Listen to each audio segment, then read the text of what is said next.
రామా, మీ నాన్న అడుగుతున్నారుగా, ఏమైందో చెప్పు. సైలెంట్గా ఉంటే సమస్యకి పరిష్కారం ఉండదు. చెప్తేనే కదా సమస్యని పరిష్కరించగలం. ఏమైందో చెప్పు రామా.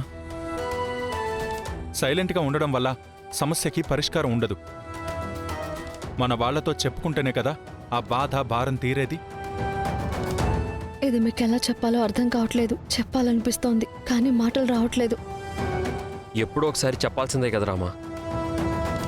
మావయ్య, అసలు ఏం జరిగిందంటే... నేను చెప్తాను సార్. నాన్న, పాపకి రేపే ఆపరేషన్ చేయాలని డాక్టర్లు చెప్పారు. ఆ ఎక్విప్మెంట్స్ అన్నీ అనగాదేవి హాస్పిటల్లో మాత్రమే ఉన్నాయి. ఈ చుట్టుపక్కల హాస్పిటళ్లలో ఎక్కడా లేవు. ఆ విషయం మాట్లాడడానికి డాక్టర్ అనగాదేవి ఇంటికి పిలిచి ఒక కండిషన్ పెట్టారు. ఏంటది? హాస్పిటల్లో ఆపరేషన్ చేయించాలంటే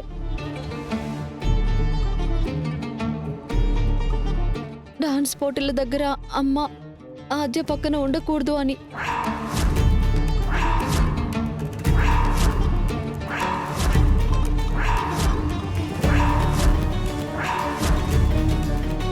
ఆద్య కాలు కూడా బాలేదు కదా. అంతమంది పిల్లల్ని ఒక్కతే ఎలా చూసుకోగలదు?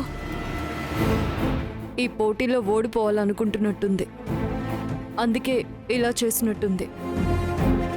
ఇది కండిషన్ పెట్టడం కాదు, బ్లాక్మెయిల్ చేయడం.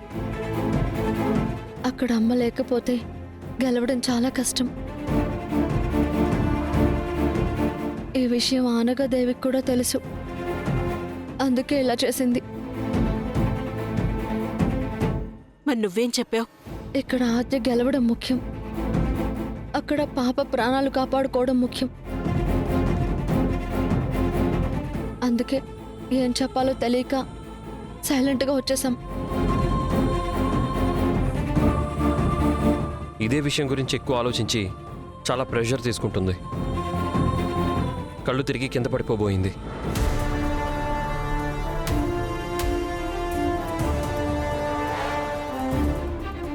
రామా, పెద్దమ్మ నీతో పాటు వస్తుంది.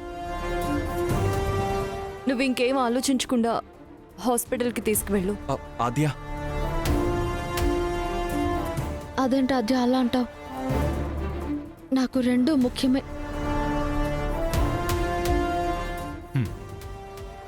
నా దగ్గర ఒక ఐడియా ఉంది. ఆ అనగాదేవి అడిగినట్టు అత్తయ్య హాస్పిటల్లోనూ ఉంటుంది, ఇక్కడ ఆద్యతో కాంపిటీషన్ దగ్గర కూడా ఉంటుంది. ఎలా బావా? నేను చెప్తాను, నువ్వేం కంగారు పడుకు, ఓకేనా? ఏంటి ఆ ఐడియా? బ్రో,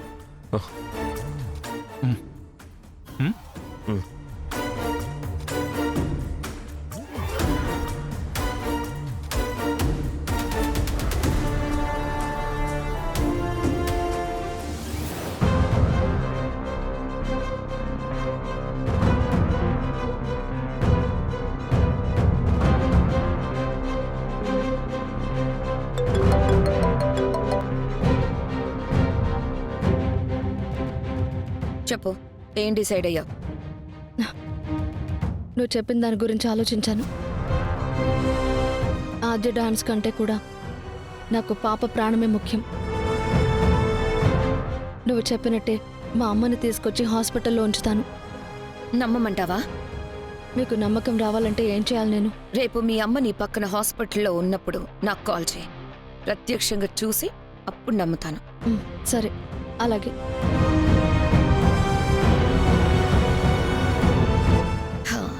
నువ్వు కాల్ చేస్తావని నాకు తెలిసే.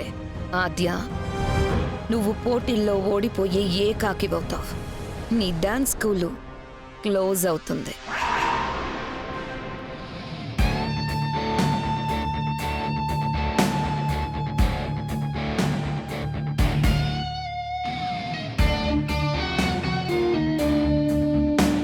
Stop stop stop.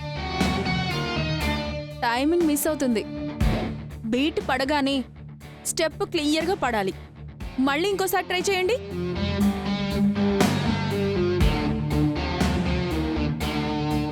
గుడ్, ఇదే కావాలి.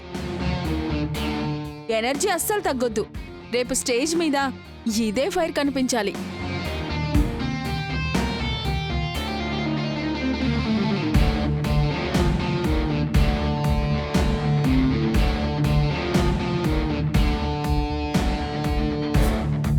మీరు చేయండి. గుడ్. మీ ప్రాక్టీస్ చూస్తుంటే గెలుపు మనదే అనిపిస్తుంది. మమ్మీ, ప్రాక్టీస్ అంతా అయిపోయింది. మేము రెడీగా ఉన్నాం. కానీ రేపు జానకి కూడా వస్తుంది. ఆమె గురించి ఆలోచిస్తేనే కాస్త భయంగా ఉంది.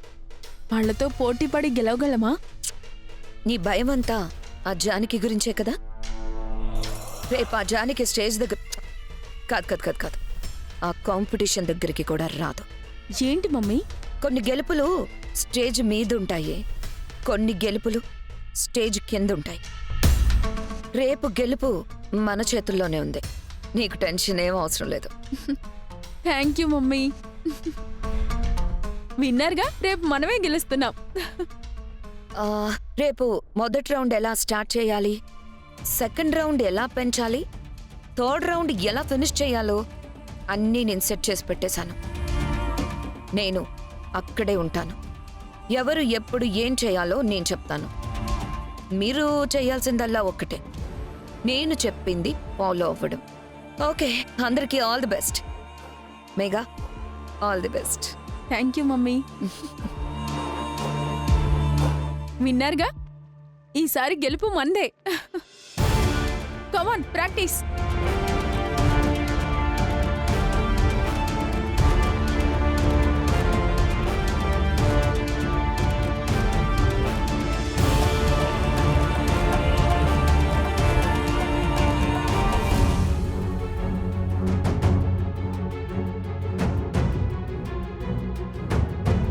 అనగాదేవి రోజుకో కొత్త దారిలో ఈ ఊరు పిల్లల్ని పెడదవ పట్టించాలని చూస్తుంది. ఆద్య డాన్స్ స్కూల్ స్టార్ట్ చేద్దాం అనుకుంటుంది. ఆ మేఘ నేర్పించే వెస్ట్రన్ డాన్స్ కాదు, పెద్దమ్మ దగ్గర నుంచి వారసత్వంగా నేర్చుకున్న క్లాసికల్ డాన్స్. నేను పాటించే ధర్మాన్ని, కట్టుబాట్లని, ఈ ఊరి సంస్కృతి సాంప్రదాయాలని మంటగలపాలనుకున్న ఆ అనగాదేవి మేఘాకి పోటీ ఇస్తానంటుంటే సరే అనకుండా ఎలా ఉండగలను?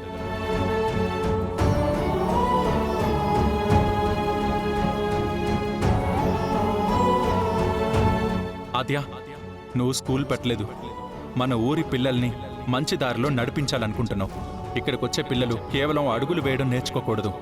మన మూలాలు తెలుసుకుని ఈ ఊరిని గొప్పగా తీర్చిదిద్దాలి.